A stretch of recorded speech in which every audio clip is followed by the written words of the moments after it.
Massive breaking news. Trump announces war on Iran. I'm going to break down in this video how unbelievably important this is, life-changing for you, around the financial implications of what was just announced. At 12:47 a.m., Trump announced full-scale war on Iran.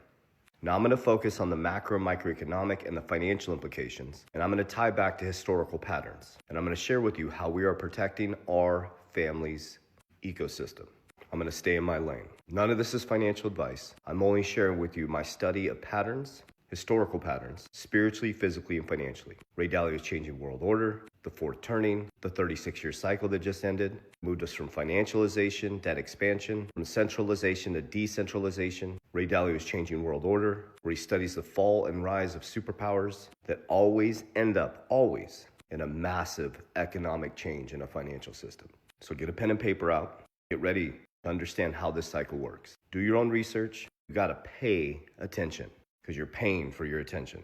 Around 1930, our parents went into their crisis stage, the Great Depression, which completely destroyed them economically and pulled us deeper into centralized banking. In 1913, the Federal Reserve was created, not federal nor reserve. Since the Federal Reserve was created, dollars collapsed 96 to 97%. They went into a massive crisis stage financially. Then World War II came, and after World War II, a new economic order came in, a new world order. There's not by chance that Ray Dalio's post he just did recently has almost 80 million views. People are ready to understand this. So they came back after World War II. The BIS was created. The IMF was created. The World Bank was created. America became the world's reserve currency. Bretton Woods. We went into a new economic order. They packaged up for our grandparents, the middle class, which was packaged in safety, predictability, pensions, the American dream, got a home, a car, and you can borrow against your future self. Go to school, get a job, get a good pension, stick with a company for 30, 40 years. Compliance. This is where it gets important for you to understand. 1971, we detached from the gold standard, making our money fake. Back into the 70s, went into super high inflation. Went into Reaganomics, and by 1988 to 1990, this is the 36-year cycle, is we went into full financialization. That's when money got detached from reality, and now we caught this ball. The wealth gap started to become massive.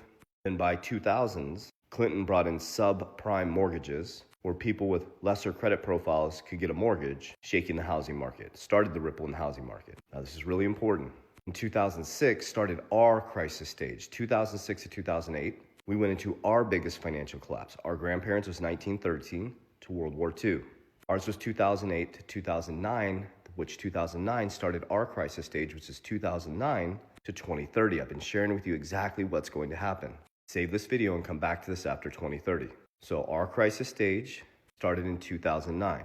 Bitcoin was created in 2009, right after the biggest financial collapse in history for us. Brazil, Russia, India, China, and South Africa came together to de-dollarize. By 2012, Ripple was created, which created XRP, a new bridge currency for a new form of monetary system.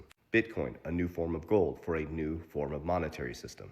Our crisis stage ends in 2030, which takes us into the New World Order. There's 5 economic factors that Ray Dalio talks about. There's 4 factors that come about before war and bullets fly. And as he announced at 12:47 last night, the bullets are going to fly, which is going to pull us into the New World Order after 2030, which is going to be your new economic system.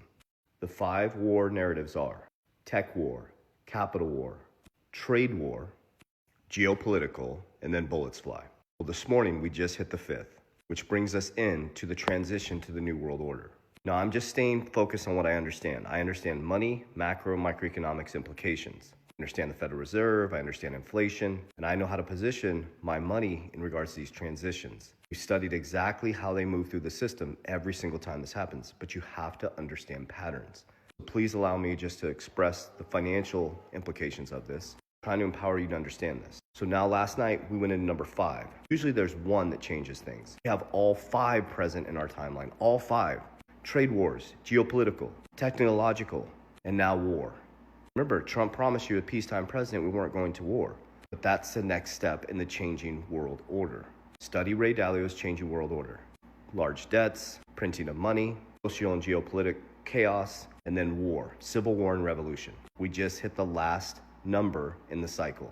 So remember, our grandparents' crisis stage was 1930 to World War II. They hit World War II, and when they came back from World War II, they're in a brand new financial system. Our crisis stage ends in 2030. So now, on this date, February 28th, 12:47 a.m., Trump just took us into the last stage. When we wake up from this last stage, we will be in a new monetary system. Let me take you back. Bitcoin was created in 2009 when our crisis stage started. Ripple was created in 2012. Ripple changes the way money moves through the system. Bitcoin changes the way value moves and how value is stored. Blockchain technology rewires the whole infrastructure. Just like the BIS, IMF started to change the rules for a new monetary system. So this is a massive historical post right now. You are experiencing a changing world order. So what you can expect is the unexpected in the financial markets. But what you should learn is how to navigate through this. What you should learn is why Bitcoin is being stacked by some of the wealthiest people in the world. What you should learn is why gold and silver is at an all-time high. What you should learn is why people use insurance to protect their principal through these economic times. Here's what I believe is going to happen. Okay, here's what I believe is going to happen. We're now going into number 5, full-scale war. During that time, as you look this way, there's a whole nother narrative going on this way. The reason why Trump came back and ran as the crypto capital of the world, the Bitcoin president. There's a reason why he created the Stablecoin Act. Stablecoins are outside of the centralized system, they're peer-to-peer. There's a reason why he had Bo Hines pull Tether into America, which is a stablecoin, the number one stablecoin, 90% of the stablecoin market. There's a reason why he created World Liberty Financial and USD1, a stablecoin. There's a reason why Ripple created RLUSD, stablecoin. There's a reason why USDC is connected to Circle, BlackRock. Stablecoins are part of the new monetary system. They're outside the centralized system. The Genius Act, Genius.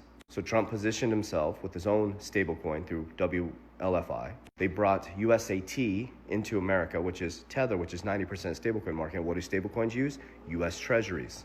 The US dollar was in an all-out free fall. The central banks are stacking gold over US Treasuries, and he's trumped everybody with the stablecoin. Now we have the Clarity Act. Clarity Act? What's that for? To give new rules to the banks around the new financial system. Are you following me now? The new system is allocating parts of portfolios into cryptocurrency. Things like XRP, Bitcoin, Solana, Ethereum. They'll be done through ETFs. Banks asking to do institutional grade custody for your crypto. The very bankers that told you to run from this are going to be begging you to move your crypto to the bank. We ended the 30-year cycle from centralization to decentralization, from financialization, debt, and credit expansion, back to production. Here's how I position myself. Is I don't focus on cash, it's trash. I focus on cash flow. I take my income, here's what I mean by cash flow, is I put it into things that generate money while I sleep. An example is you can buy stocks that pay you without doing anything. So every time I get paid, I make sure it makes a brother or sister. Number 2 is I don't have lifestyle creep. I take the income and cash flow, I put it into assets A that beat inflation to navigate these economic times. I'm moving into assets that have fixed supply. Every time I profit, now I'm showing you the cycles, I pull profits on the table as everybody's trying to get rich quick. And I go into P, protection. I insure my money in cash value life insurance. I use things like silver, things like Bitcoin, things like Berkshire. And then when things like this happen and the markets go red, I buy assets that I believe are going to be here in the future. And DR is de-risk, de-risk, de-risk. So you're going to wake up in a new economic system. Bitcoin will be the new gold. Blockchain technology will be the infrastructure. Things like distributed ledger technology, XRP, XLM, HBAR, things like that, will be the new way you do business. Have to study. Have to become a warrior in a garden versus a gardener in a war. Remember, you need to pay attention because you're paying for your attention. So this is a historical video, a historical announcement. We're now finishing out our crisis stage. When you wake up in 2030, you'll be in a brand new system. Warriors, rise! Get your shit together. I know I am.